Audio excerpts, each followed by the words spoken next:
Welcome to the Let's Get Vulnerable podcast with me, your host, Dr. Morgan Anderson, clinical psychologist, relationship coach, love expert, creator of the ESL relationship method, and athletic wear connoisseur. My mission is to help you raise your self-worth, have great relationships, and step confidently into the next level of your life. Each week, 2 episodes will air featuring expert advice, live coaching, and tips showing you exactly how to improve your life and attract great relationships. You deserve to feel empowered, secure, and loved. So buckle up and let's get vulnerable. Hello, Let's Get Vulnerable listeners. I have some exciting news for you. Right now, there are limited spots available in the ESL relationship program.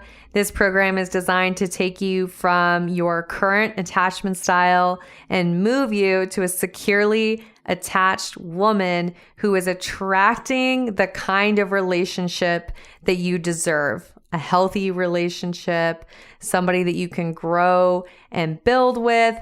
But most importantly, it is designed to take you to the version of you who loves herself and knows how to show up unapologetically in dating and life and to have fun dating. So make sure that you apply to the program as soon as possible, as spots are incredibly limited. Use the link in my Instagram bio. It says apply now. You can also find the link in the show notes.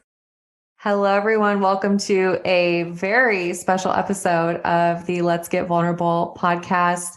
We have with us an incredibly brave and vulnerable past client of mine. She is a PhD student. Her name is Brenda. You all will love her. She is someone who really showed up in the program and did the work. And she's here to kind of share with us her journey and what she learned from it. So excited to talk with you, Brenda. Welcome to the podcast. Thank you. This is super exciting for me too. Yay. And we are potentially putting this on YouTube. So let's tell our YouTube viewers what happened on your forehead.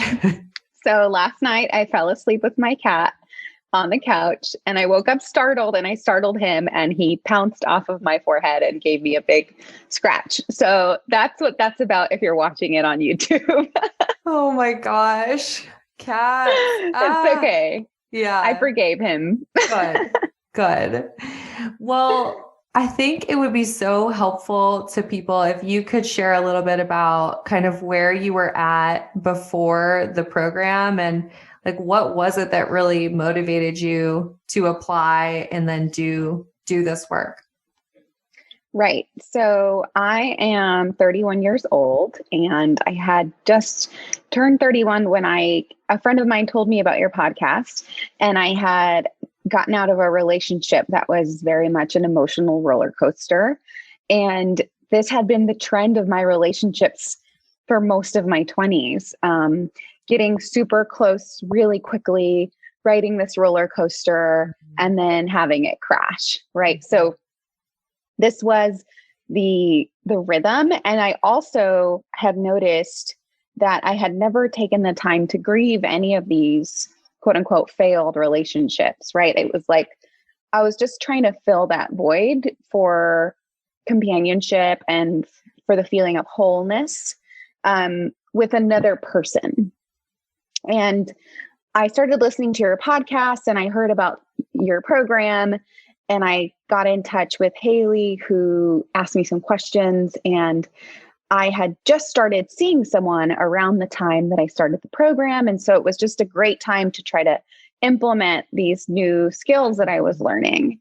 And I just felt like I'm a smart person. Like, why can't I figure this out? Like I can figure out every other aspect of my life, but yet this relationship piece just is so elusive to me. Yeah. This whole like, wow, you're very accomplished. You're incredibly good at what you do, incredibly intelligent, successful, career-wise, good friendships, family, etc. And then this romantic relationship piece just not falling into place how you want.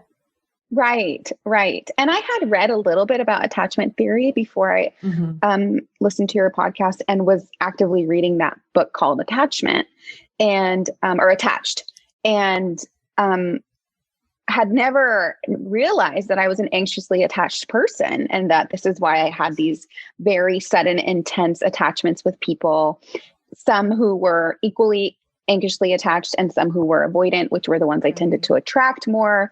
And who my last relationship, I realized, was probably more of an avoidant person. But I realized that in a sense, I gave myself permission to forgive myself for being that way,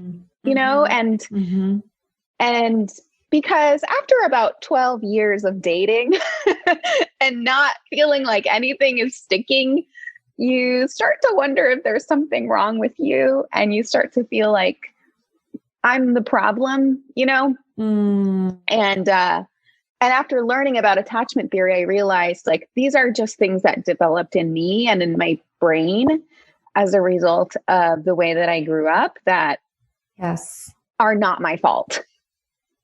And now I can have the tools to at least be aware of them. This is so huge. And I think this is an important shift for so many people listening, of understanding that whatever your past relationship patterns or current, that it's just coping on getting your needs met. And we have ways of coping that work and ways that don't. But when you do the same thing over and over and you realize you're not getting that result that you want, that's when you go, okay, something needs to change. And then that's where the internal work comes in. And for you, Brenda, do you feel like you knew that you always wanted a relationship? Was it something you kind of like pretended not to really want, or you've known that you've always wanted it? I've wanted a relationship since, I was 15 years old. I just peace in your life. Yeah. And it's always been something that I've wanted and that I've dreamt about. And being someone who grew up in a small town, like when I was 18, I thought for sure I'll be married by the time I'm 25. Like I might even have a couple kids by then. That was 31 and I'm single. That was me in Montana. I was like, well, I'll just have the house with the white picket fence and the 3 kids and the husband probably by age 24, 25. Like it was just, you just thought it was just going to somehow happen. Right. I don't know how we got that idea, but I want to go back and tell young girls, like, it may not happen that way, and that's okay. Right. And that's okay. Yep. Yeah. Right.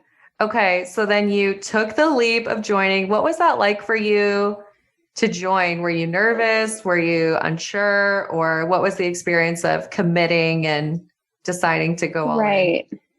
I was actually surprised at the cost, because I listened to your podcast recently about why you charge what you charge. And it made so much sense to me, because it was a bit of a leap, right? To be like, okay, I'm going to invest this much.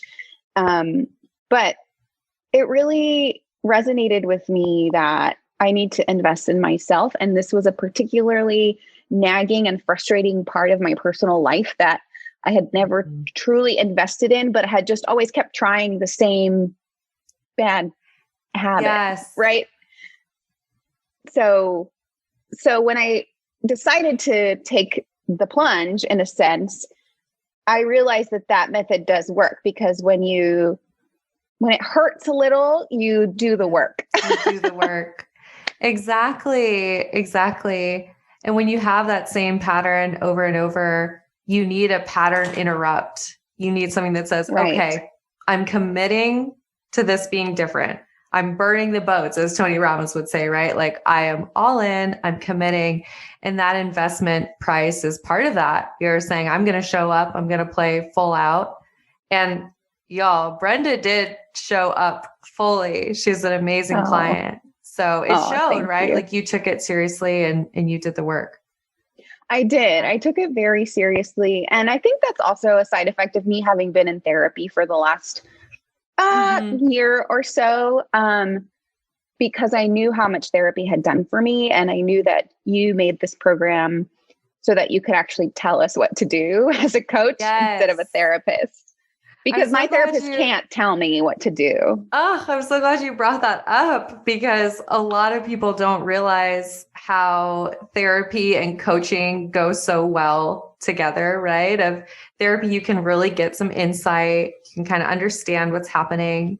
But then the coaching is such a wonderful next step or a supplement, because it's that roadmap of what do I actually do? Right. It's the practical application, which I had memories of having very big aha moments in therapy, or like saying things that I felt but had never articulated before. Right. And then just kind of dwelling on them, but never changing my actions as a result of that realization, because I just didn't know what to do. Right. I was like, oh, you're right. Like I do have these repetitive kind of relationships that are quick and intense with avoidant people. And I didn't know how to change that, but I had the realization.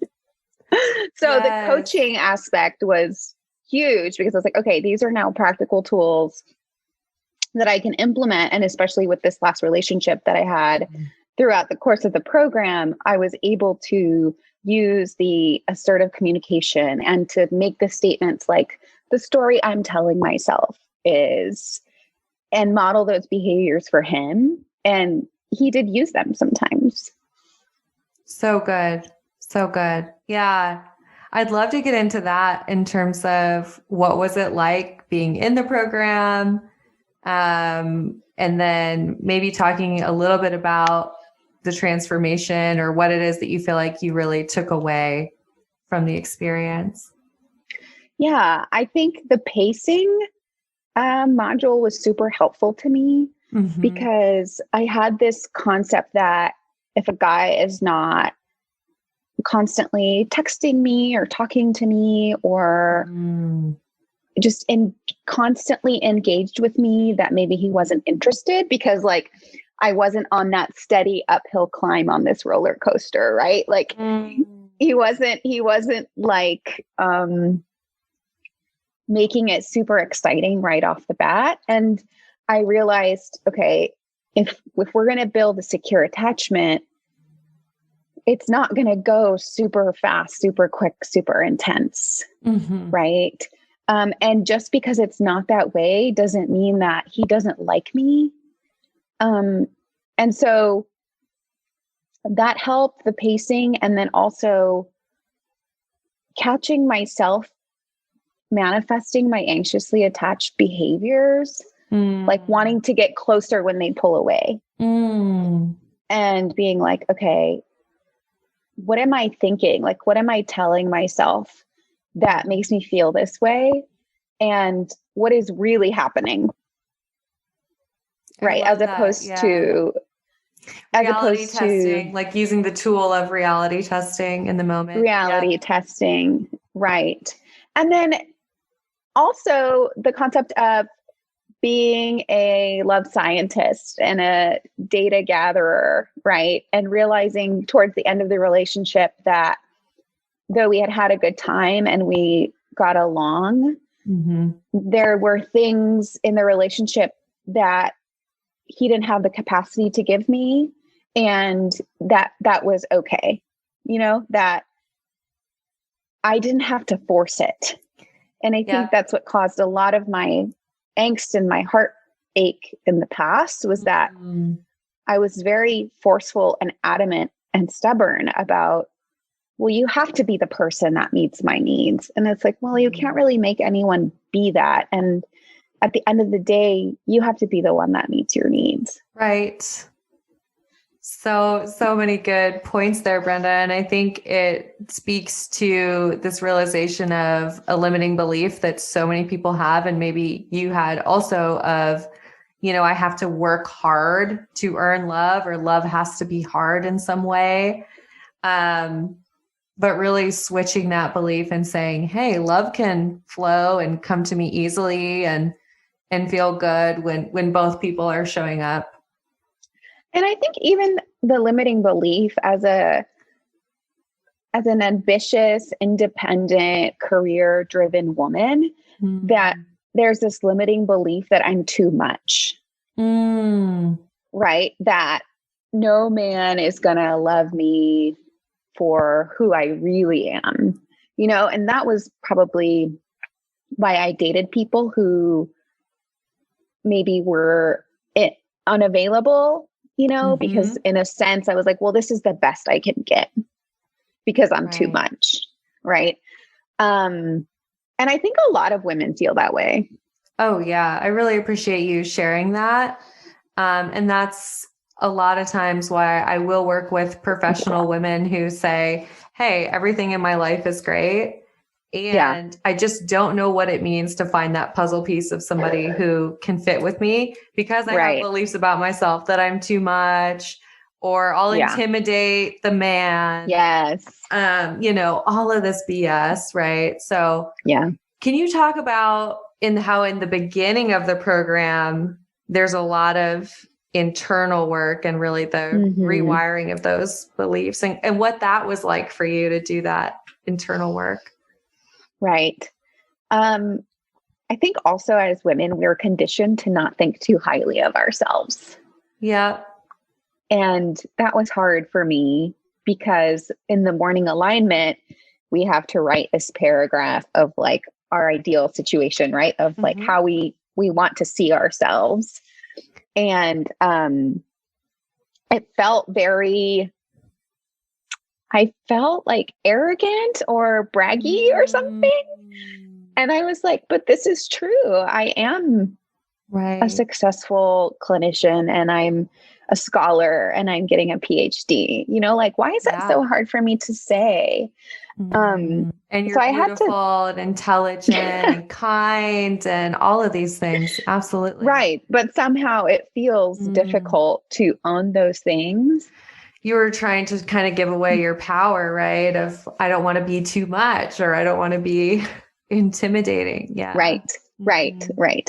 So the morning alignment and just setting myself up to have a good day and believe in myself, especially as someone who professionally struggles with a little bit of imposter syndrome, it really helped me to be like, I'm capable. Like people who are much further on in their careers believed that I am capable of being here, and just telling myself those things because you forget that, that was super helpful to me. And then also the relationship inventory and asking myself, how do these relationships make me feel? How do I normally feel in my relationship with my parents, with my close friends, with my colleagues? And what beliefs do I have about those relationships? That was very super eye-opening. The first half of the program really is a lot of intensive work and emotional labors, I would say. And, you definitely showed up for that work, Brenda, and did it. And for those of you listening, the morning alignment is something that I teach people to really connect to that highest version of you. And it's a practice that we help you develop in the program. And it works, right? Like it does. Whoa. And I always tell people, if you want to have transformation, you have to have a clear idea of where you're going. We can't go somewhere where we don't see the destination, right? So that's part of it, of just connecting to that highest version of you, which is also the securely attached, confident, loved version of you, right? So, right. I, if you don't mind, I want to read mine just because I feel like it's... I was wondering if you would. I'm honored. Please. Okay. Please read it. So Brenda Olmos is a successful nurse practitioner, clinical instructor, community organizer, and PhD student. She's pursuing a doctoral degree to make a difference in nursing education through representation of Latina nurse leaders. She cares deeply for people and is connected to a higher purpose of serving others through healthcare and education.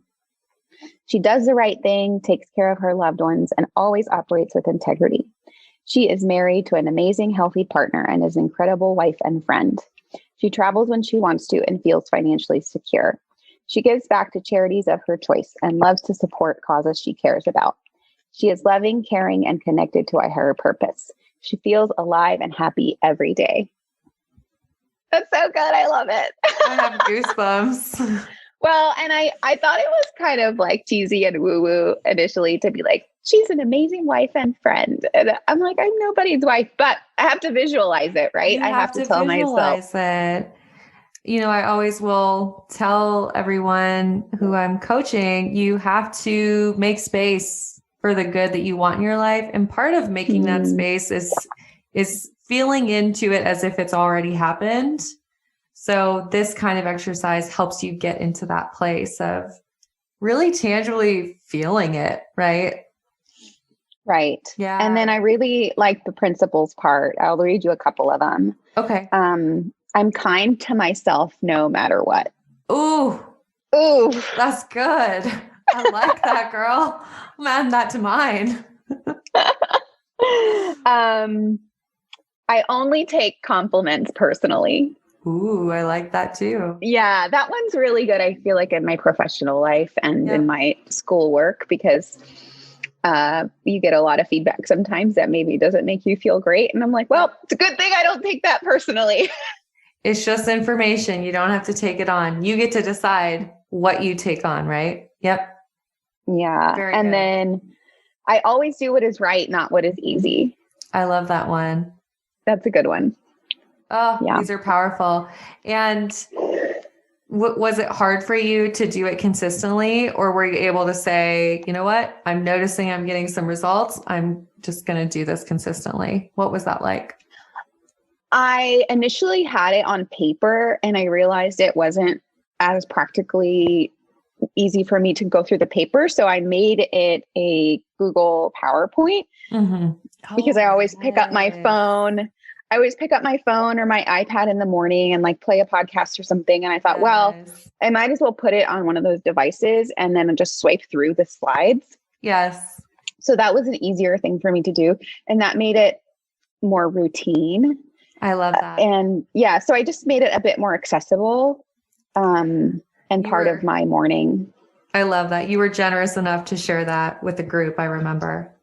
Yeah. Yeah. I really love, I'm like a total nerd who loves PowerPoints. So like PowerPoints are great. Awesome.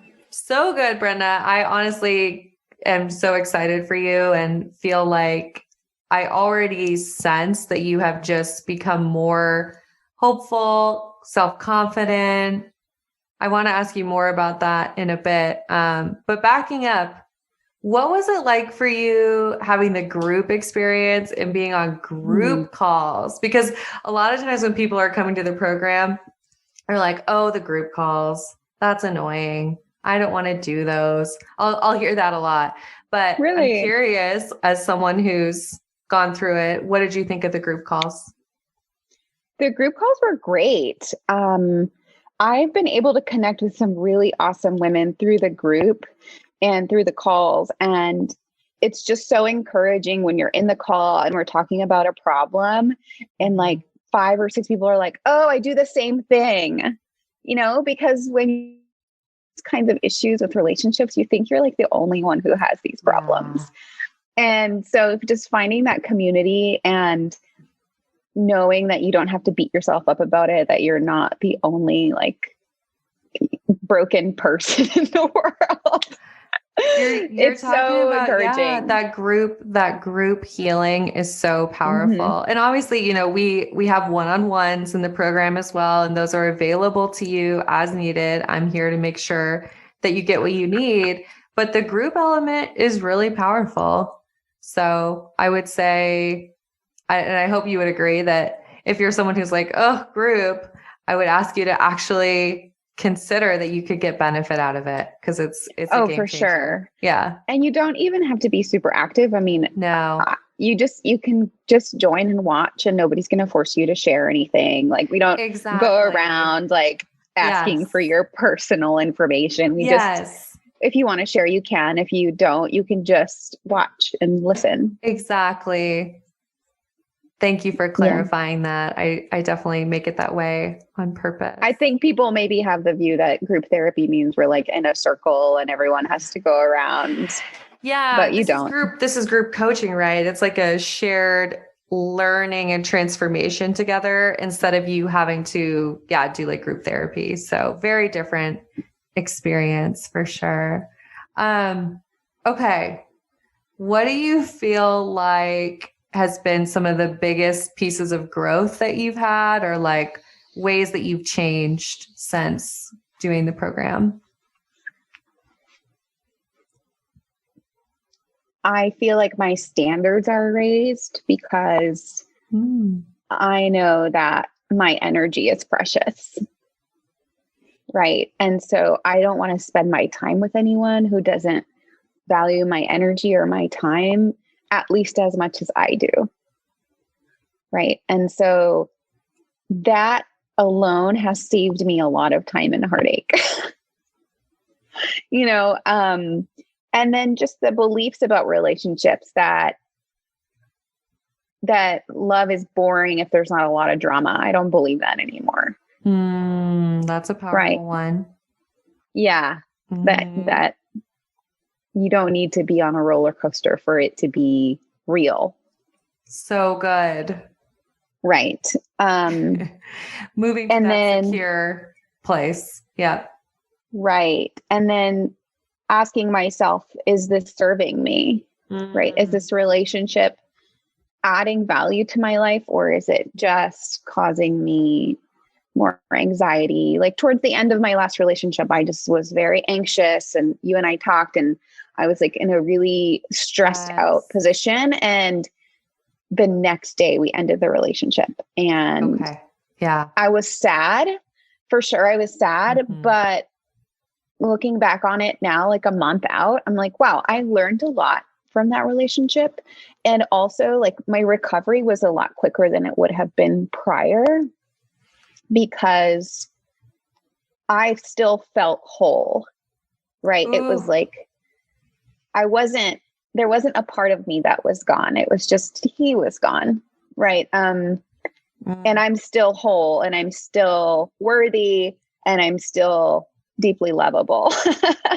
And I love this. Yes. And you can understand that someone's capacity to invest or lacking that capacity, that says nothing about you, right? That people can just really be in that place where they can't show up in the way that you would want them to. And that there are people out there right now who can show up in the way that you want them to, right? So kind of that abundance mindset and knowing that you deserve to be loved how you need to be loved. Right. And that I didn't have to force it. Right. Yeah. That there are other people out there. Yeah. And I love this in our Facebook group that we tell each other, like, there are lots of people who would be stoked to date you. I love that. It's so true. Yeah. Yeah. It's great. And, I live in a city that has a ton of young professionals. And so I just have to tell myself, like, there is a great guy out there for me. Absolutely. Where are you at right now? Do you want to share? Like, are you dating? Are you having fun? What's going on in Brenda's What's going on in my world? I'm dating. Yeah, I'm dating. I'm not exclusively in a relationship with anyone. Yeah. I kind of slowly got back into the dating pool after that relationship ended, but it was only like a 3.5 month relationship. And I did some journaling, and I did some thinking about what I wanted and what would be different in my next relationship, and the non-negotiables going forward changed. And so I am a PhD student full time, and that's my main job right now. But I mean, I'm open to another relationship if it happens, but I'm also okay if it doesn't. So good. Do you feel like having this approach that you do now, does it help you enjoy the dating process more? Right. I think that it has made me go into dating now with my standards high, but my expectations low. Ooh, yes. So good. Because I don't want to be disappointed if I had really high expectations for something. Yep. But I also don't want to be like, well, anything goes, whatever he's like is fine. So my standards are still high, but I save myself a lot of disappointment by not having very high expectations. We talk about this in the program of replacing expectations with curiosity. And that's that being a love scientist piece of just allowing yourself to gather the data. And dating is so much more fun when you can be present in the moment and gather the data, drop the expectations, right? Because then you're allowing it to unfold instead of trying to control it. Yeah. Right. And you've posted a couple Instagram posts about this, I think, but just shifting your mindset from, do they like me? Did I wear the right thing? Did I say the right thing? Are they going to call me again? To, do I like them? Yes. Right? Like, are they someone that I see myself with? Are they someone that has long-term potential? Are they kind? Are they considerate? Are they thoughtful? Why am I always assuming that I'm the problem? Yeah. I'm not. Exactly. So that was a nice shift too, to go into dating thinking like, I'm interviewing you. Yes, absolutely. And then one last question I have for you. So if somebody is like thinking about the program, maybe they're on the fence, they're not sure, what would you say to them? I would just say, how much longer do you want to have relationships the way you've had them? Yeah.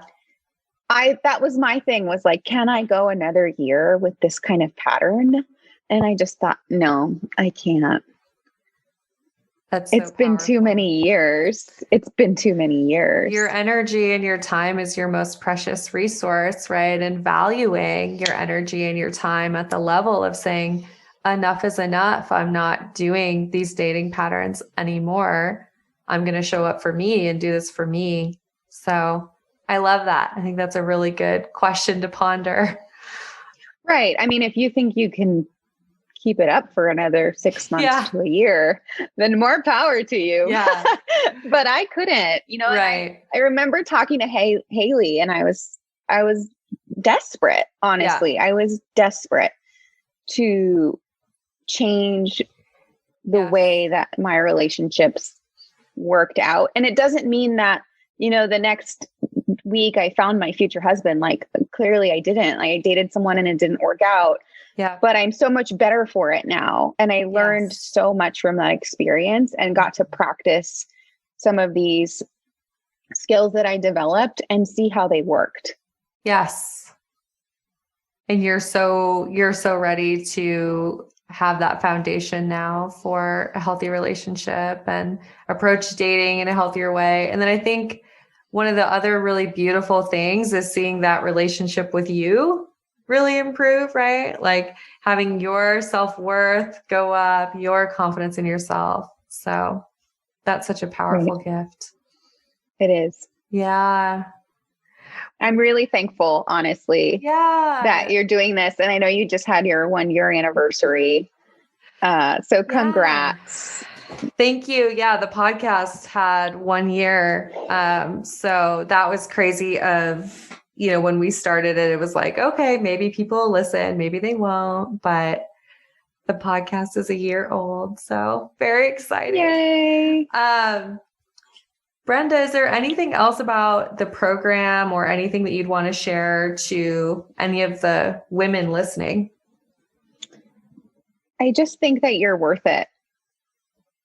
I think that you should believe that you're worth it and that you are a complete and awesome human being outside of whatever may have happened to you in relationships. Mm-hmm.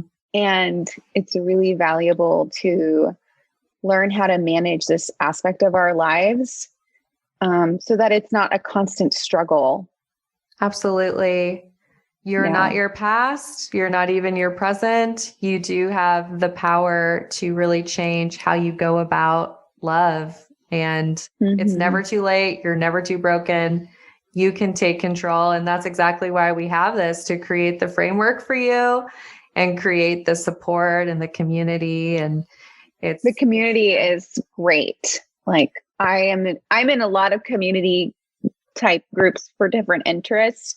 And this is definitely one of my favorites because everyone's so relatable, and we can talk about stuff that maybe might be embarrassing if you shared it with just anyone, or you might feel like, oh, I can't really tell people like the anxiously attached things I do,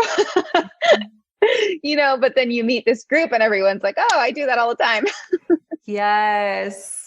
So powerful to know that you're not alone. You're not alone. Super powerful. Absolutely. Well, I want to thank you. Like I said, you've been an incredible client and inspiring to me in the ways that you've shown up and how you've grown, helped other women in the group as well. You have been just such a pleasure to work with. Oh, thank you. Yeah, you're so welcome. And to those of you listening, if you really appreciate this story and it resonated with you and you're ready to get off the dating roller coaster for good and have a framework for moving forward, I would encourage you to apply now to the program. You can do so with the link in my bio on Instagram, or there's a link in the show notes. So apply now. We do take a limited amount of women every month, so make sure you do it before the spots are gone. And Brenda, once again, thank you so much. Really appreciate you coming on. And I will ask you this now. I should have asked you before. Are you all right if we tag you in this, or if people reach out to you? Yeah, I am on Instagram as Almost Brenda, like the word almost. I almost made it on Instagram and Twitter. And you can DM me or tweet me. Pretty active on Twitter. Yeah. And if they have questions about the program, do you mind if they ask you? No, I don't. Yeah. Okay. I should have asked her that before. Here I am in the interview asking you, but you're amazing. It's fine. And I'm so glad you're open to that. Seriously, Brenda is an incredible human. So if you do feel like, oh, I want to talk to somebody who's been through it, make sure you reach out to her. And you all, I'm wishing you high self-worth and great relationships. We'll talk to you soon. Thanks, Brenda. Bye.